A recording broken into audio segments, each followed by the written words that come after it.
Welcome to e learning classes of Madhyamik Shiksha Vibhag Uttar Pradesh. Myself doctor Tanush Srivastava, chemistry lecturers from government girls inter college Vijaynagar Ghaziabad, presenting class 11th chemistry chapter 4 chemical bonding and molecular structure part 2. Students, in part 1 we can consider about the covalent bond, ionic bond, then coordination bond, Lewis structure. Then आपको मैंने structure के बारे में बताया कि हम structure draw कैसे करते हैं, कि अगर आपका कोऑर्डिनेशन बॉन्ड है या आपका ल्यूइस स्ट्रक्चर है तो हम स्ट्रक्चर को ड्रॉ कैसे करेंगे। मैंने आप लोग को बताया था बच्चों कि आयनिक अगर बॉन्ड है तो कंप्लीट ट्रांसफ़र ऑफ इलेक्ट्रॉन होगा, और अगर कोवेलेंट बॉन्ड है तो शेयरिंग ऑफ होगा। और कोऑर्डिनेट तब बनेगा जब हमारा शेयरिंग और आयनिक दोनों की प्रॉपर्टी हो, तब हमारा क्या होता है बच्चों कि ये कोऑर्डिनेट बॉन्ड बनता है। कहने का मतलब ये है कि दोनों को हम दो एलिमेंट लेते हैं और शेयरिंग कराते हैं, तो आफ्टर शेयरिंग बॉन्ड बनने से किसी भी जो भी एलिमेंट हम ले रहे हैं उसका ऑक्टेट क्या होता है बच्चों, कंप्लीट होता है। तो अब मैं आपको क्या करूँगी, कुछ स्ट्रक्चर्स ड्रॉ करके बताऊँगी जिससे कि ये आपको क्लियर हो जाएगा कि एक्चुअल में ये जो आपका स्ट्रक्चर होता है वो बनता कैसे है। और मैंने आपको ये जो थ्योरी भी एक बताई थी, VSPER थ्योरी, जो विस्पर थ्योरी थी, उसके अकॉर्डिंग अगर लोन पेयर प्रेजेंट है और बॉन्ड पेयर प्रेजेंट है तो ये बताया था कि lone pair repulsion is more than lone pair than bond pair. क्योंकि लोन पेयर बच्चों क्या होते हैं वो आगे बताऊंगी कि वो स्पेस में, कहने का मतलब है कि ये देखिए यहाँ मैं बताती हूँ कि अगर कोई भी आपका जो भी अगर ये एलिमेंट है ये, तो ये स्पेस में फ्री है, क्योंकि ये बॉन्ड तो किसी से बॉन्डेड तो है नहीं है, तो फ्री है मूव करने के लिए। तो रिपल्शन इतना ज़्यादा होता है कि ये एंगल को कम कर देता है। अब कैसे होते हैं मैं आपको बताती हूँ कि मैं अगर आपसे कह रही हूँ कि बच्चों सोडियम क्लोराइड का स्ट्रक्चर ड्रॉ करो, ठीक है, अगर ये कह रही हूँ कि सोडियम क्लोराइड का स्ट्रक्चर ड्रॉ करो, तो स्ट्रक्चर ड्रॉ करने के लिए आप पहले क्या करोगे, सोडियम के वैलेंस इलेक्ट्रॉन लिखोगे। सोडियम के वैलेंस इलेक्ट्रॉन कितने हैं स्टूडेंट्स, 1 होते हैं। और जब आप डॉटेड से शो करते हो तो वो आपका क्या होता है, लुईस स्ट्रक्चर। इसी डॉटेड स्ट्रक्चर को बच्चों हम क्या कहते हैं, लुईस स्ट्रक्चर। फिर क्लोरीन है या क्लोराइड आपका है तो इसके पास कितने होते हैं आपको बच्चों पता है, 7 होते हैं, ठीक है। अब सिंपल मैं पहले वाला आपको कॉन्फ़िगरेशन लिखती हूँ, आप चाहो तो 1s2 2s2 2p6 3s1, क्योंकि सोडियम का बच्चों क्या होता है, एटॉमिक नंबर 11 होता है। तो अगर ये एक इलेक्ट्रॉन दे दे, यहाँ क्लोराइड की बात करोगे तो ये 287 होगा। अगर ये सोडियम एक दे दे, क्योंकि शेयरिंग नहीं होगी, क्योंकि अगर शेयरिंग हो जाएगी तो सोडियम के पास तो क्या हो जाएगा, 2 हो जाएंगे, और उसे अपना क्या करना है, ऑक्टेट कंप्लीट करना है। तो अगर ये कंप्लीट यहाँ से ऐसे, इसीलिए एरो हम लगाते हैं कि अगर ये कंप्लीट यहाँ से दे देगा बच्चों, तो इसके पास देखिए ऑक्टेट हो गया, इसके इलेक्ट्रॉन चले गए, इसीलिए हम इसे क्या कहते हैं कि ये हमारा आयनिक है। ये हमारा आयनिक है क्योंकि सोडियम ने एक इलेक्ट्रॉन दे दिए तो उसके ऊपर पॉजिटिव आ गया, और क्लोराइड ने क्या किया, एक इलेक्ट्रॉन्स को एक्सेप्ट कर लिया। तो ये बन गया आपका सोडियम क्लोराइड का स्ट्रक्चर, क्योंकि ये कंप्लीट ट्रांसफ़र कर रहा है और ये देखिए आयन बना रहा है, तो इसीलिए हम इसको क्या कहते हैं, इलेक्ट्रोवैलेंट बॉन्ड कहते हैं या आयनिक बॉन्ड कहते हैं। और ये जब पॉजिटिव नेगेटिव मिलते हैं तो ये आपका NaCl को बनाते हैं। देन हम आपको मैं फिर बताती हूँ बच्चों कि अगर हम शेयरिंग की बात कर रहे हैं, मैंने आपको आयनिक और कोवैलेंट अभी नहीं बताया है, आयनिक और इलेक्ट्रोवैलेंट बताया। अब मैं बात करती हूँ कि अगर मैं आपसे कह दूँ कि Cl2 का स्ट्रक्चर ड्रॉ करो, तो सबसे पहले हम क्या करते हैं, जो जिन 2 एलिमेंट के स्ट्रक्चर ड्रॉ करने हैं उसको लिखिए, फिर उसके वैलेंस इलेक्ट्रॉन लिखिए। आपको पता है ये हमने अगर इस तरीके से डॉटेड से शो किया तो ये आपका क्या है, ल्यूइस है, ल्यूइस स्ट्रक्चर इसे हम कहते हैं, ठीक है, 7 है। अब देखिए यहाँ पे अगर ये वाला क्लोराइड दे दे, ठीक है, तो इसके पास एक की कमी हो जाएगी और इसका ऑक्टेट कंप्लीट हो जाएगा। तो अगर दोनों को नीड है तो हम क्या करते हैं बच्चों, हम दिखाने के लिए, आपको पता है कि हम 10th में ऐसे स्ट्रक्चर ड्रॉ करते थे, ठीक है। ये हमारा क्या हो गया, क्लोरीन का स्ट्रक्चर। हम इसे फिर क्या करते हैं इस तरीके से, अब जब हम बनाते हैं 11th में आके तो हम इस तरीके से दिखाते हैं कि देखिए कंप्लीट शेयरिंग हो गई, तो आपका क्या बन जाएगा, ये कोवैलेंट बॉन्ड। तो आप जो है बच्चों ये समझ लीजिए कि आपको स्ट्रक्चर ड्रॉ करने का, एक मैं और बता देती हूँ। अगर मैं आपसे कहती हूँ, ये तो आपने सिमिलर देख लिया, क्योंकि सेम है तो इसे हम कह देंगे ये आपका ये होमो एटॉमिक मॉलिक्यूल है, ये हेट्रो है। तो अगर मैं कहती हूँ कि CH4 का ड्रॉ करिए, तो आप क्या करोगे बच्चों, एक कार्बन लोगे, अब कार्बन के वैलेंस इलेक्ट्रॉन बनाओगे। आपको पता है कि कार्बन के वैलेंस इलेक्ट्रॉन कितने होते हैं, 4 होते हैं। क्योंकि इसका एटॉमिक नंबर कितना होता है, 6 होता है। और हाइड्रोजन के पास बच्चों कितने होते हैं वैलेंस इलेक्ट्रॉन, 1। तो इस तरीके से बच्चों आप 4 हाइड्रोजन आप ले सकते हैं। 4 हाइड्रोजन ले लिया। अब अगर ये देखिए, ये जो हम डॉटेड से ऐसे बना रहे हैं डैश से, ये आपका होता है कोवेलेंट, क्योंकि जब ये शेयरिंग कर लेगा बच्चों, तो ये देखिए, ये जब शेयरिंग कर लिया तो इस कार्बन का देखिए 1 2 3 4 5 6 7 ऑक्टेट कंप्लीट हो गया और हाइड्रोजन के 2 हो गए। तो ऐसा स्ट्रक्चर को ड्रॉ करते हैं। और कुछ मैंने आपको एक्सेप्शन केसेस भी बताए थे कि ऐसा नहीं है कि अगर हम आपसे कहते हैं कि बेरिलियम क्लोराइड का तो ऑक्टेट, कुछ एक्सेप्शन भी है कि अगर वैलेंस इलेक्ट्रॉन हमारे है ही नहीं है तो हम कैसे ऑक्टेट कंप्लीट कर सकते हैं। तो बेरिलियम का जो बच्चों एटॉमिक नंबर आपका 4 होता है, ये बेरिलियम। तो वैलेंस इलेक्ट्रॉन कितने होंगे, 2 होंगे। और अगर आप क्लोरीन की बात करते हो तो इसके पास 7 होंगे बच्चों, ये देखिए 7 होंगे। तो इस बेरिलियम के साथ एक ये शेयर कर लेगा और इस बेरिलियम के साथ एक ही शेयर करेगा। तो इसके इन दोनों के पास तो देखिए बच्चों ऑक्टेट कंप्लीट हो रहे हैं। इसके पास अब देखोगे तो इनके क्या हो रहे हैं, ऑक्टेट कंप्लीट हो रहे हैं। लेकिन इस बेरिलियम के पास कितने हो रहे हैं, देखिए इस बेरिलियम के पास ओनली 4 हो रहे हैं। तो ये कुछ एक्सेप्शन है कि आपके ऑक्टेट के अलावा भी क्या बनते हैं, स्ट्रक्चर्स बन सकते हैं। फिर ऐसा मैंने बताया एक्सपेंडेड, आपको बताया था एक्सपेंडेड ऑक्टेट का मतलब होता है बच्चों 8 से ज़्यादा। अगर मैं आपको कहती हूँ कि PCl5 का स्ट्रक्चर ड्रॉ करिए, तो आप ये मत सोचिएगा कि ऑक्टेट है। Exception is everywhere in science, ठीक है। फॉस्फोरस के वैलेंस इलेक्ट्रॉन बच्चों 1 2 3 4 5 होते हैं, ठीक है। आप देख लीजिएगा क्योंकि फॉस्फोरस का एटॉमिक नंबर क्या है, 15। अगर देखिए बच्चों, आपको क्या होगा कि अभी आपने 11th स्टार्ट किया है, आपको मैंने कोडिंग बताई थी कि कैसे एलिमेंट्स हम याद करते हैं। तो बस आपको ये पता होना चाहिए कि किस ग्रुप का है और एटॉमिक नंबर पता होना चाहिए। कॉन्फिगरेशन से आप ये निकाल सकते हो कि वो P का है कि S का है कि किस ब्लॉक का एलिमेंट है और वैलेंस इलेक्ट्रॉन कितने हैं। अब आपके क्लोरीन कितने हैं बच्चों, 5। मैं आपको बता रखा है कि क्लोरीन के पास वैलेंस इलेक्ट्रॉन कितने होते हैं, 7 होते हैं। सबके बना लीजिए आप, ठीक है। ये देखिए बना लिया। अब अगर आप सबके साथ बच्चों कोवेलेंट बॉन्ड बना लोगे, ये देखिए इस क्लोरीन के साथ, और सबके 6 हैं वो आप कर लेना, सबके 6 और एक इसके साथ बॉन्ड बना रहा है तो ये 7 हो जाएगा। तो जब आप इसको काउंट करोगे तो 1 2 3 4 5 6 7 8 9 10 आ रहे हैं। फॉस्फोरस के सराउंडिंग्स 10 आ रहे हैं। तो ये भी एक्सेप्शन है, किसे हम क्या कहते हैं, एक्सपेंडेड ऑक्टेट। 3 टाइप के नॉर्मल मैंने आपको क्या बता दिया कि आपके आयनिक क्या है, कोवेलेंट क्या है, और अगर एक्सपेंडेड ऑक्टेट क्या है, और ऐसा भी है कि ऑक्सेट से कम भी हो सकते हैं। तो ये सारे स्ट्रक्चर हम वैलेंस इलेक्ट्रॉन लिख करके ही ड्रॉ करते हैं। मोटो हमारा ये रहता है कि ऑक्टेट कंप्लीट होना चाहिए, लेकिन उसके अलावा भी एक्सेप्शन है। फिर मैं आपको कोऑर्डिनेशन बॉन्ड के बारे में बताती हूँ। कोऑर्डिनेशन ऐसा बॉन्ड होता है कि जिसमें दोनों को नीड होती है। अगर हम आपसे कह रहे हैं कि NH3 और BF3 का स्ट्रक्चर ड्रॉ करिए कि ये कैसे करते हैं, तो आपको पता है कि नाइट्रोजन के 5 वैलेंस इलेक्ट्रॉन होते हैं। तो आपने ये देखिए हाइड्रोजन के पास 1 है तो ये आपने ड्रॉ कर दिया। बोरॉन के पास बच्चों 3 वैलेंस इलेक्ट्रॉन होते हैं। और फ्लोरीन के आपको पता है कि 7 होंगे क्योंकि क्लोरीन फैमिली का ही है वो, तो इसके साथ हो गए, एक फ्लोरीन इसके साथ हो गया, ये फ्लोरीन है बेटा। हाँ, तो फिर ये क्या होगा कि देखिए इसके पास तो 8 हो गए, 1 2 3 4 5 6 7 8, लेकिन इसके पास बच्चों क्या है, 6 है। अगर ये दोनों क्या करें, डोनेट कर दे, कम्प्लीटली डोनेट कर दे, तो इसके पास 6 रह जाएंगे अगर आयनिक बॉन्ड बनाना है। और अगर शेयरिंग करेगा तो शेयरिंग के लिए देखिए यहाँ कोई इलेक्ट्रॉन है ही नहीं है बोरॉन के पास कि जिससे ये शेयर कर ले। तो ये इस एरो, ये कोऑर्डिनेशन बॉन्ड का ये क्या है, मार्क है, निशान है, जिसे हम कहते हैं कि ये क्या करेगा कि ये बॉन्ड शो करता है कि आयनिक भी है और कोवेलेंट भी है।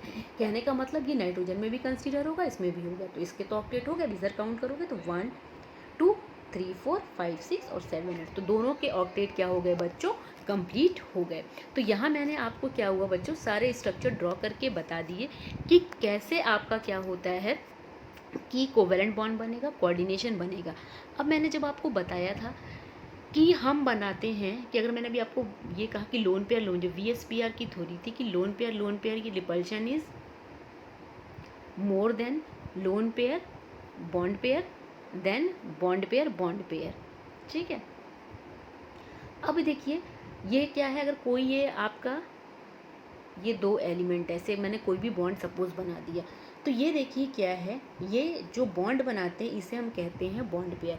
और इसके पास अगर लोन पेयर प्रेजेंट होते हैं तो इसे हम कहते हैं लोन पेयर।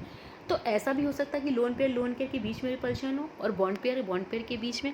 तो अगर सिर्फ बॉन्ड पेयर है, अगर सिर्फ बॉन्ड पेयर है तो कोई दिक्कत नहीं है कि अगर हमने बेरिलियम क्लोराइड बनाया तो इसके पास बच्चों क्या है, बॉन्ड पेयर ही है। देखिए एक भी लोन पेयर नहीं है आपके सेंट्रल एटम के पास में। तो जब नहीं है तो देखिए ये लीनियर स्ट्रक्चर ड्रॉ कर रहा है, तो जब ये लीनियर स्ट्रक्चर ड्रॉ करता है तो इसका एंगल क्या हो जाता है, 180 डिग्री।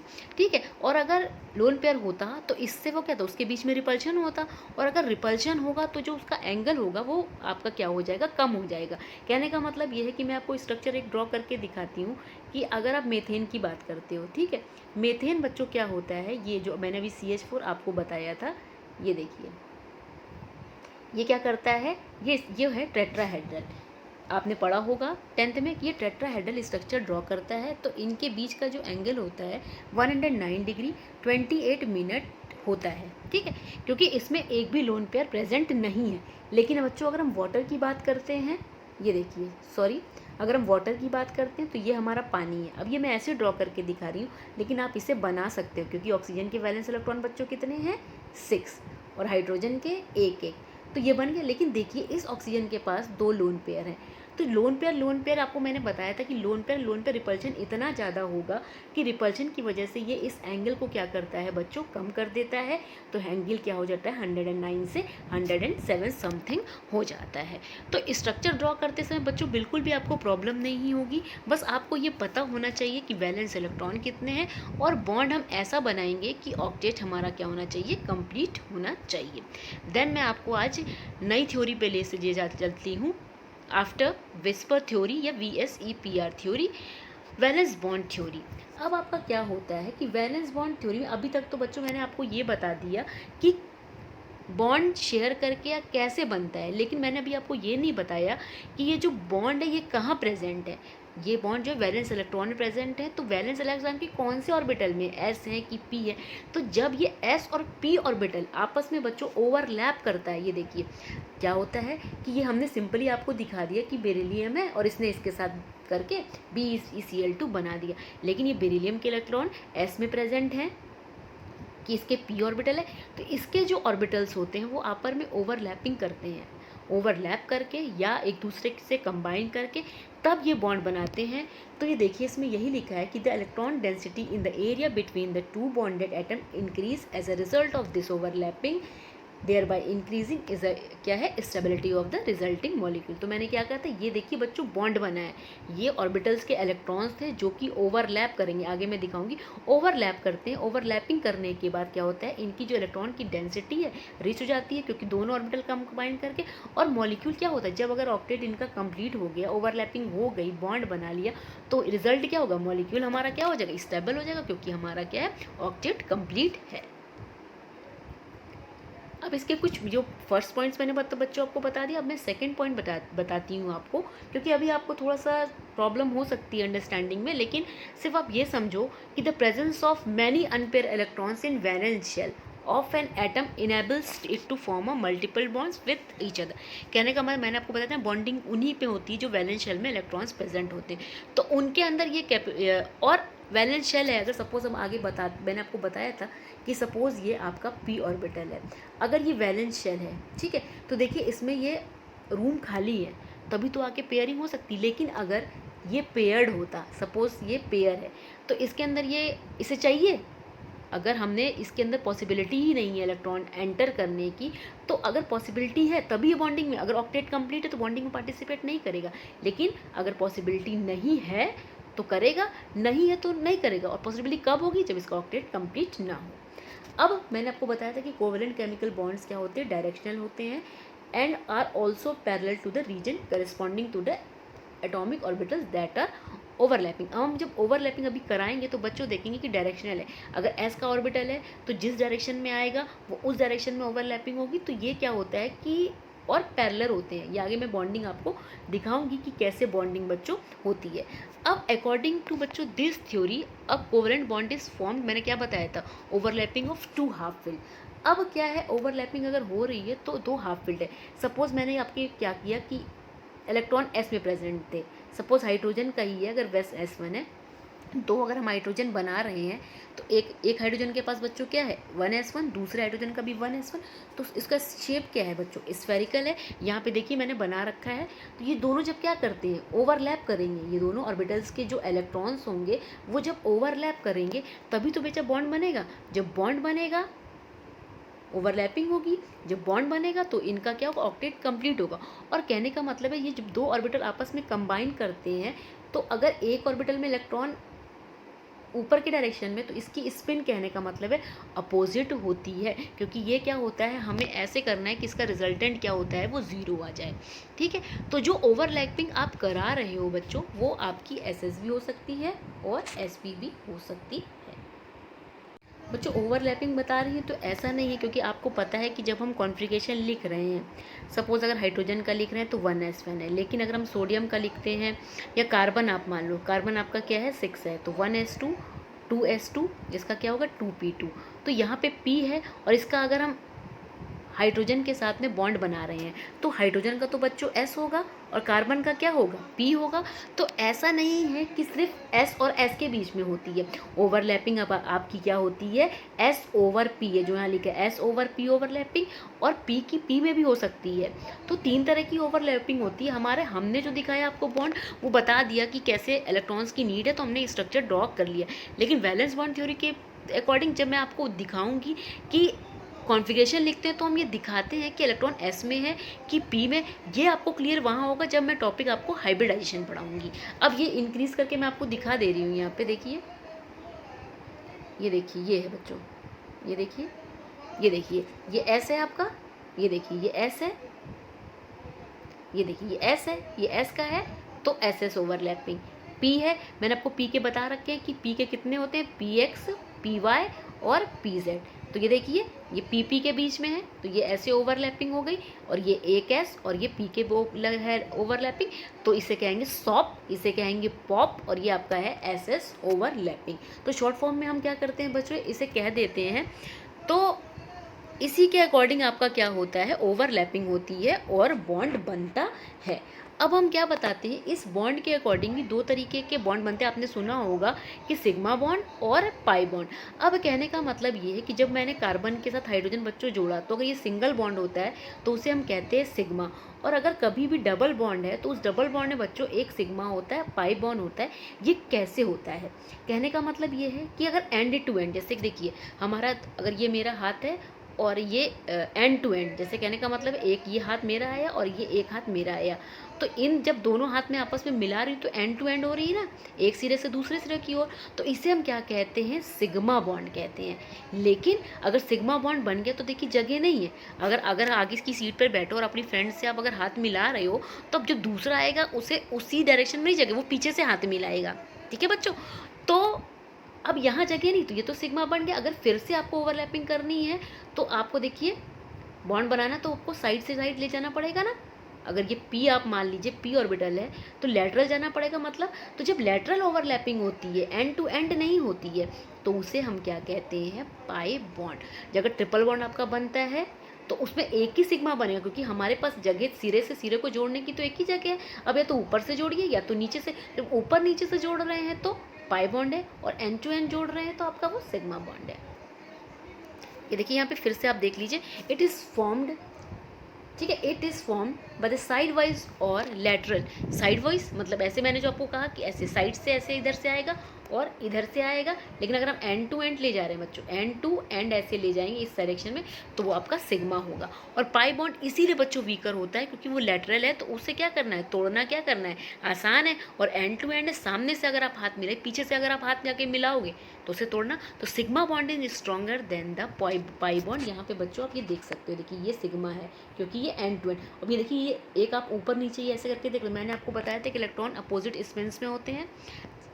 जब मैंने आपको कॉन्फ़िगरेशन बताया था तो एक आपका था प्लस हाफ, एक था माइनस। तो देखिए इलेक्ट्रॉन की शेयरिंग मैं तो आपको बॉन्ड के थ्रू बता रही थी, लेकिन उस जो इलेक्ट्रॉन होते हैं वो कहाँ होते हैं, शेल में होते हैं ऑर्बिटल। तो वो शेल्स क्या होती है, ओवरलैप करती हैं, जिसकी थ्रू सिग्मा या पाई बॉन्ड बनते हैं और ऑक्टेट कंप्लीट होता है। तो ये देखिए सिग्मा है, ये देखिए जब ये वाला ऑर्बिटल इस साइड डायरेक्शन में आएगा, क्योंकि देखिए एंड टू एंड नहीं है, साइड टू साइड है या लेटरल है, तो इसे हम क्या कहेंगे बच्चों, पाई बॉन्ड। अब यहाँ पे मैं देखिए एक एग्जांपल के थ्रू आपको बता रही हूँ कि देखिए एक हाइड्रोजन आया, अगर हमें H2 बनाना है, हमने पहले स्ट्रक्चर ड्रॉ करके कैसे बना देते, ऐसे बना दिया था ना, ये बन गया इसका, क्योंकि इसके एक वैलेंस इलेक्ट्रॉन, इसके एक वैलेंस इलेक्ट्रॉन, उसने क्या बना लिया, एक बॉन्ड, ये हाइड्रोजन का स्ट्रक्चर बन गया। लेकिन एग्जैक्टली क्या होता है अकॉर्डिंग टू VBT, ये देखिए एक हाइड्रोजन आया, दूसरा ये हाइड्रोजन है, इसके 1s, इसका 1s, इन दोनों ऑर्बिटल क्या किए, ओवरलैप किए, क्योंकि ये S में प्रेजेंट है ना, ठीक है। अगर हम कॉन्फ़िगरेशन लिखे तो 1s लिखते हैं, तो S एक ही होता है, ओवरलैप किए, और ये देखिए क्या बना लिया इन्होंने, H2। ये बना तो कोवेलेंट बॉन्ड ही, लेकिन ये जो स्पिन होती है वो इलेक्ट्रॉन की क्या होती है, वो अपोजिट होती है। तो ये आपका न्यूली ऑर्बिटल मिल गया जो ओवरलैपिंग के बाद बना H2 मॉलिक्यूल। देन लिमिटेशंस हैं, क्योंकि ये भी सक्सेस नहीं हुई बच्चों, एक तरह से फेलर हो गई, क्योंकि इन्होंने ये नहीं बताया कि कार्बन क्यों टेट्रावैलेंसी शो करता है, ठीक है। आगे आपको हाइब्रिडाइजेशन के थ्रू मैं बताऊंगी कि क्या है, कि क्यों टेट्रावैलेंसी शो करता है, क्यों उसके पास ऐसा ऑर्बिटल खाली, अभी आपको ये नहीं पता, अभी मैंने आपको ये दिखा दिया टेट्रावैलेंसी क्यों शो करता है, ये मैं हाइब्रिडाइजेशन में बताऊंगी आपको। और नो इनसाइट ऑफर्ड, इन्होंने एनर्जीज़ के बारे में भी नहीं बताया कि इलेक्ट्रॉन की एनर्जी क्या है, क्यों मतलब वो पॉजिटिव स्पिन्स है, और क्यों स्पेसिफिक एरिया में लोकलाइज हैं, इन सब का क्या है। और अगर जो अभी आप लिगैंड के बारे में बच्चों भी नहीं जानते हो, 12th में जानोगे, लेकिन बस ये समझ लीजिए कि कैसे बॉन्ड बन रहा है, और जो आपका सेंट्रल एटम अनदर एटम से अटैच है उसके बारे में इन्होंने मतलब कोई भी एक्सप्लेनेशन नहीं दिया था, ना एनर्जी के बारे में, ना इसके मैग्नेटिक बिहेवियर के बारे में। देन बच्चों हाइड्रोजन बॉन्ड पे हम आते हैं। अभी तक आप मतलब आपने कोवेलेंट पढ़ा, आयनिक पढ़ा, पोलर भी मैंने आपको बताया, कोऑर्डिनेशन भी बताया। अब मैं आपको हाइड्रोजन बॉन्ड बताती हूँ कि अगर हाइड्रोजन बॉन्ड बेटा बहुत वीक ही बॉन्ड होता है, बहुत ही वीक इलेक्ट्रोस्टैटिक, इसलिए हम कहते हैं जहाँ पे भी हमारे पॉजिटिव नेगेटिव चार्ज का डिफरेंस होता है तो उसे हम इलेक्ट्रोस्टैटिक कहते हैं इन फिजिक्स। और ये बहुत ही वीक बॉन्ड होता है, ईजिली टूट जाता है, लेकिन द स्ट्रेंथ ऑफ स्ट्रॉन्गेस्ट अगर हम देखेंगे तो उसकी क्या होती है, 50 to 10 कैलोरी एनर्जी हमें देनी पड़ती है इस बॉन्ड को ब्रेक करने के लिए। और ये वही बनता है, मैं आपको शायद बता चुकी हूँ कि अगर दो आपके एलिमेंट ऐसे बॉन्ड बनाते हैं कि एक की इलेक्ट्रोनेगेटिविटी ज़्यादा है, जो पीरियोडिक टेबल के अकॉर्डिंग इलेक्ट्रोनेगेटिव मैंने आपको बताया है, और एक की कम है, तो the most electronegative of atom involve in hydrogen bond बनाता है। और जो ज़्यादा इलेक्ट्रोनेगेटिव होगा उसकी जो हाइड्रोजन बॉन्डिंग होगी वो उतनी ही ज़्यादा स्ट्रॉन्ग होगी। जैसे फ्लोरीन आपका ज़्यादा इलेक्ट्रोनेगेटिव है तो उसकी हाइड्रोजन बॉन्डिंग स्ट्रॉन्ग है एज़ कम्पेयर टू OHO और NH। लेकिन ये बॉन्ड हाइड्रोजन के साथ बनाता है, हाइड्रोजन और इलेक्ट्रोनेगेटिव एटम के बीच। ये आगे दिखाऊंगी मैं कि कैसे बनता है, जिसे हम किन्हें हाइड्रोजन बॉन्ड कहेंगे। यहाँ देखिए बच्चों, तो कोई भी मॉलिक्यूल आप ले लो, इतना मतलब ये अगर ऐसा है कि अगर हम वाटर ही बना लें, देखिए ये हमारा एक वाटर है, अगर अब दूसरा वाटर जुड़ेगा आकर के तो दूसरे वाटर का ऑक्सीजन जुड़ेगा, तो ये डैश डैश से हम इसे शो करेंगे। तो ये आपका क्या होता है, हाइड्रोजन बॉन्ड होता है। यहाँ पे देखिए ये जुड़ा हुआ है, तो ये ऑक्सीजन मोस्ट इलेक्ट्रोनेगेटिव है, और ये हाइड्रोजन क्या है, इसके साथ में ऑक्सीजन और हाइड्रोजन, कहने का मतलब है एक मोस्ट इलेक्ट्रोनेगेटिव होगा और दूसरा आपके साथ हाइड्रोजन के साथ जो बॉन्ड बनाएगा उसे हम क्या कहते हैं, हाइड्रोजन बॉन्ड कहते हैं। अब हाइड्रोजन बॉन्ड भी बच्चों दो टाइप्स के होते हैं, एक इंटर होता है और एक इंट्रा मॉलिक्यूलर होता है। इंटर का मतलब होता है बच्चों, ये वर्ड का मतलब समझो कि बिटवीन टू, और इंट्रा का मतलब होता है कि अगर विद इन द मॉलिक्यूल अगर बॉन्ड है एक मॉलिक्यूल के अंदर और दो के बीच में हो रहा है, जैसे मैंने ये वाटर बनाया और दूसरा यहाँ वाटर आ गया, यहाँ पे बच्चों डॉट डॉट से दिखा देना, ठीक है, इसे डॉटेड से दिखाते हैं हम। तो ये हमारा H, तो ये हमारा होता है बिटवीन टू, तो उसे हम कहेंगे इंटर, और विद इन द मॉलिक्यूल बनेगा तो उसे हम क्या कहेंगे, इंट्रा। अब यहाँ पे देखिए दिखाया गया है कि इंटर मॉलिक्यूलर, बच्चों इंटर देख रहे हैं आप, मैंने क्या बताया, दो मॉलिक्यूल्स के बीच में एक ये आपका मॉलिक्यूल है और एक क्या है ये दूसरा मॉलिक्यूल है। तो कहने का मतलब ये है कि दो मॉलिक्यूल्स के अगर बीच में बनेगा तो उसे हम इंटर कहते हैं। आप एग्जांपल वाटर का मैं जो ना आपको बताती हूँ, ये देखिए सपोज ये है आपका वाटर, अब दूसरा वाटर आएगा तो ये डैश डैश से, फिर ये OH और ये इसका H, तो ये देखिए ये जो दो वाटर मॉलिक्यूल्स के बीच में बन रहा है तो इसे हम क्या कहते हैं, इंटर। और ये एसोसिएशन से, क्योंकि देखिए दो मॉलिक्यूल्स जुड़ रहे हैं तो ये एसोसिएशन से बच्चों बनता है, और इनकी क्योंकि बॉन्ड है स्ट्रॉन्ग है तो इनकी जो सॉलिबिलिटी क्या मेल्टिंग और बॉइलिंग पॉइंट होती है वो हाई होता है, कि इसे ब्रेक करने के लिए हमें एनर्जी क्या करनी पड़ती है, देनी ज़्यादा पड़ती है। तो दो मॉलिक्यूल के बीच में है उसे हम कहेंगे इंट्रा। अब यहाँ पर देखिए विद इन द मॉलिक्यूल है, देखिए एक ही मॉलिक्यूल है ये हमारा, इस क्या है ऑर्थो नाइट्रोफिनॉल, या आप इसे सैलिसिलिक एसिड आप देखोगे तो जब विद इन द मॉलिक्यूल बनता है तो देखिए ये ऑर्थो नाइट्रोफिनॉल है, ऑर्थो नाइट्रोफिनॉल नहीं है बच्चों ये। और ये एग्जाम्पल है, इसमें आप देखोगे कि यहाँ पे देखिए कि इस नाइट्रो के NO2 है, इसके ऑक्सीजन और ये OH के बीच में बन रहा है, ठीक है, ये ऑर्थो नाइट्रोफिनॉल ही है। तो इसे हम क्या कहेंगे, इंट्रा मॉलिक्यूलर। जब विद इन द मॉलिक्यूल बनता है तो आपका क्या होता है, इंट्रा, और बिटवीन टू इज इंटर। अब due to the hydrogen bonding इसके कुछ एप्लीकेशंस हैं, वो आप बच्चों देख लीजिए कि melting and boiling point of water. Water का क्या होता है कि मॉलिक्यूलर वेट आपको पता है बच्चों कि बहुत ही कम होता है एज़ कम्पेयर टू द जो भी और हाइड्राइड्स होंगे 16 एलिमेंट्स के। 16 एलिमेंट्स का मतलब होता है कि बेटा H2S हो और H2O हो, ये सब आपके जो सल्फ़र ऑक्सीजन है ये सारे 16 क्या है, ग्रुप 16 के एलिमेंट हैं। तो इसका मॉलिक्यूलर वेट क्या होता है, कम होता है, yet it has the molecular weight कम होने की वजह से इसका melting and boiling point high होता है। क्यों होता है बेटा, क्यों, क्योंकि ये जो आपका वाटर मॉलिक्यूल है ये हाइड्रोजन बॉन्ड फॉर्म करेगा और जो ग्रुप के और अदर एलिमेंट है वो नहीं फॉर्म करते हैं, क्योंकि ऑक्सीजन आपका क्या है, ये इलेक्ट्रोनेगेटिव एटम है, और due to hydrogen bonding formation के इसका melting bond boiling point high होगा, क्योंकि इसे ब्रेक करने के लिए हमें ज़्यादा बॉयल करने के लिए और मेल्ट करने के लिए हमें ज़्यादा टेम्परेचर देना पड़ेगा। अब क्या है, in crystal structure of ice every water molecules is associated with 4 other. आपको पता है कि जो आइस का स्ट्रक्चर होता है कि जो उसमें एवरी वाटर मॉलिक्यूल होता है वो दूसरे 4 वाटर से, मतलब अगर एक वाटर मॉलिक्यूल है तो ये अनदर आइस में 4 वाटर मॉलिक्यूल से जुड़ा होता है इसी हाइड्रोजन बॉन्डिंग की वजह से। और ये एक टेट्राहेड्रल, जो मैंने अभी आपको स्ट्रक्चर बनाया था, ये टेट्राहेड्रल स्ट्रक्चर के फॉर्म में एक केज की तरह, पिंजड़े की तरह का स्ट्रक्चर बनाता है, जिससे कि इसे ब्रेक करने के लिए हमें क्या करना पड़ता है, मेल्ट करना पड़ता है। और इसका जो आपकी कहने का मतलब है जो टेम्परेचर होगा वो 4 डिग्री या 4 डिग्री से अबव इसीलिए होता है। अब आपका क्या है कि बच्चों आइस में क्या है, हाइड्रोजन बॉन्डिंग है। हाइड्रोजन बॉन्डिंग होने की वजह से ही क्या होता है कि जब ये आप इसे कहने का मतलब है जब इसे आप इसकी हाइड्रोजन बॉन्डिंग ब्रेक होगी तो इसका जो क्या हुआ है, देखिए डेंसिटी जो क्या स्पेस है वाटर मॉलिक्यूल्स डिक्रीज़ करेगा और डेंसिटी इसकी क्या हो जाएगी, इंक्रीज़ करेगी। जब डेंसिटी इंक्रीज़ करेगी तो पहले क्या होगा, स्टार्टिंग में 4 डिग्री, फिर धीरे धीरे आपका क्या होगा और हाइड्रोजन बॉन्ड्स क्या होंगे, ब्रेक होंगे।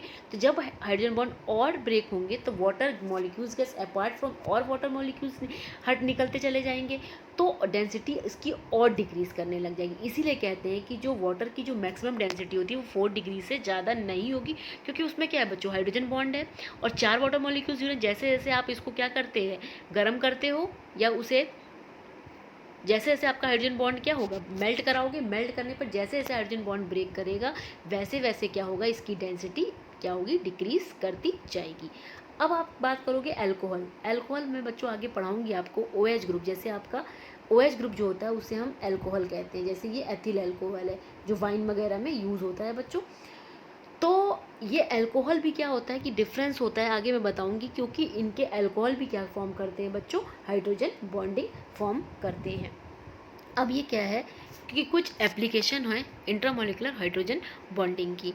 अब वोलेटाइल कैरेक्टर क्या होता है कि अब आप क्या करोगे कि ऑर्थो, अभी बच्चों आपको ये इतना क्लियर नहीं होगा कि पोजीशंस क्या होती हैं, बस आप ये याद रखो कि जो वोलेटाइल्स की वेपर के फॉर्म में अगर बनाने की जो कैपेसिटी होती है in meta and para position chelation is not possible due to the formation of desired size of ring.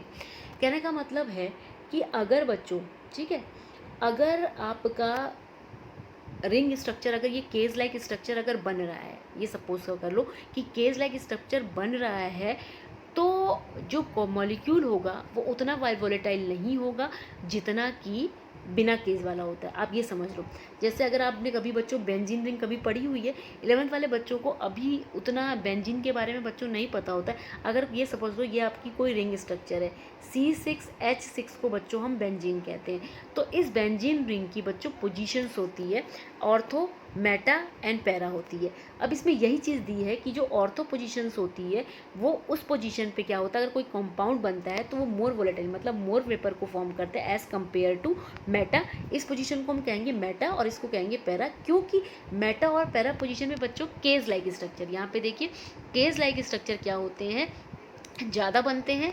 ये हम आपको बता रहे हैं इंट्रा, क्योंकि देखिए विद इन द मॉलिक्यूल बन रहा है।